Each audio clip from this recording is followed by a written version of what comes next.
দিলকে বোঝাই দোস্ত, আমিও খালি বলছি বোঝার জন্যে, আল্লাহ বলছি তো খুব গলা ছেড়ে দিয়ে। ওমা লাহু ফিল আখিরাতে মিন নসিব। এরা দুনিয়া চেয়েছিল নবীর শ্রেষ্ঠ উম্মত আর উম্মতিয়া হয়ে, আর তারপরে এরা শুধু দুনিয়া তালাশ করেছিল। আমি নুতিহি মিনহা যৎকিঞ্চিৎ ওদেরকে দিয়েছিলাম। না দিলে যাবে কোথায়, পাবে কার কাছে? আমি ছাড়া দেনেওয়ালাই বাকে। একটু দুনিয়ার মজা চাকিয়েছি।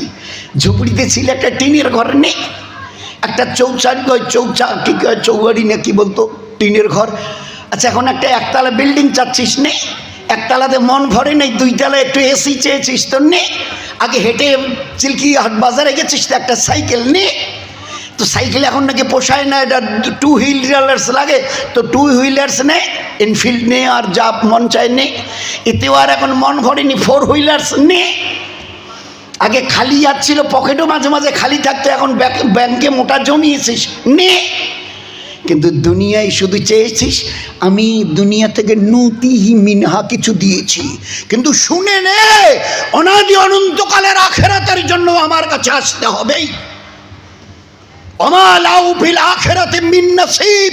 ওই দিন তোমাদের নসিব মানে কপাল, ওই দিন তোমাদের তকদিরে কপালে কোনো বদলা নেই একমাত্র জাহান্নাম ছাড়া।